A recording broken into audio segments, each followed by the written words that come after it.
नाज़िन मुबारकपुर में सकाफ़ती दिहाड़े के हवाले से सरगर्मियों तेज़ थी वयूं आहिनि। ॾिसूं था एहसान मस्तोई जी रिपोर्ट।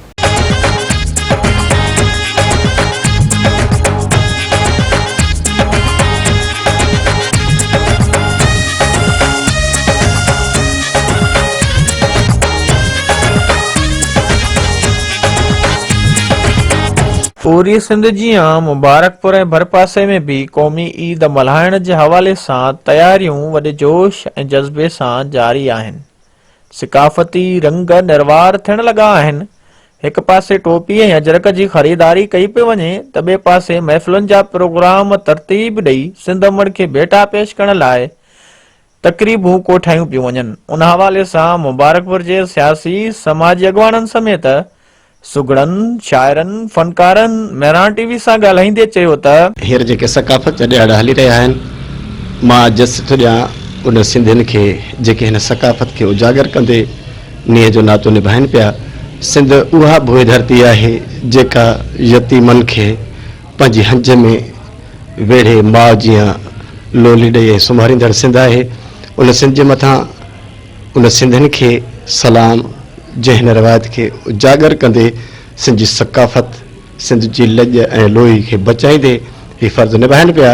अर्ज़ु कंदुसि त पंहिंजी जी जल सिंध जो ख़्यालु सॼण जे तूं न कंदे ॿियो केरु कंदो। ही ऐवाननि में ॻाल्हि सॼण जे तूं न कंदे ॿियो केरु कंदो। हिकु मेहरान ते दाड़ो जारी आहे, ॿी डेम ठाहिण जी बि तयारी आहे। बंदि चमड़नि जी इहा चाल सॼण जे तूं न कंदे ॿियो केरु कंदो। वेही ऐवाननि में ॻाल्हि सॼण जे तूं न कंदे ॿियो केरु कंदो।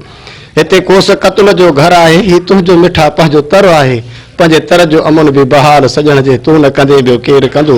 वेही ऐवाननि में ॻाल्हि सॼण जे तूं न कंदे ॿियो केरु कंदो। सिंध जी सकाफ़त ऐं सिंध जी तहज़ीब हिकु तमामु शानदार ऐं लाज़वाल आहे, जंहिंजो को बि मट ऐं सानी न आहे। असां सिंधी तमामु वॾा ख़ुशनसीब माण्हू आहियूं जंहिंखे अहिड़ी शानदार सकाफ़त मिली आहे। असां सिंधी पंहिंजी ॿोलीअ सां बेहद प्यार कयूं था। असां सिंधी माण्हुनि खे खपे त पंहिंजी सकाफ़त सां प्यार कयूं ऐं उनखे उजागर करण जे लाइ असां न घटायूं। असां जे वसीलनि ते जेके कब्ज़ा थियनि पिया, जेकी ॿेटनि ते कब्ज़ा थियनि पिया, उन्हनि जी मालिकी कयूं। सकाफ़त ॾियारो असांजो क़दीमी आहे। सिंध जी सकाफ़त हेल बि असां सकाफ़त ॾियारो पंहिंजी ईद वांगुरु मल्हाईंदासीं। इंशाअल्लाह असां तयारियुनि में मसरूफ़ आहियूं, पंहिंजी सकाफ़त ईद वांगुरु मल्हाईंदासीं। सकाफ़त आहे सिंध जी, इहा असां हर साल मल्हाईंदा आहियूं। हेल बि असां इंशाअल्लाह कई आहे तयारी, एकता ॾियारो भरपूर मल्हाईंदासीं। जेका मेहरान टीवी आहे जेका ॿेटनि बाबति सिंध लाइ मौक़िफ़ रखे थी, उन सां उनजी हिमायत कयूं था पिया ऐं उहा जिस्तल हणी ऐं असां उन सां हर मोड़ ते गॾु आहियूं।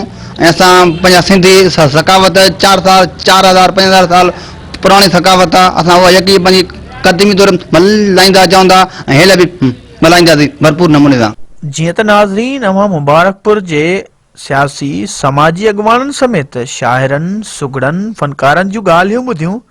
हुननि जो इहो ई चवणु हो त मेहरान टीवी सिंध जा ॿेट ऐं ज़मीन सिंध जी मिल्कियत वारे उनवान हेठि सकाफ़त ॾियारो मल्हाइण जो ऐलान करे सिंध जे ॿेटनि ऐं ज़मीन जी मालिकी कई आहे ऐं सिंध वासियुनि खे सुजागी जो सॾु ॾिनो आहे।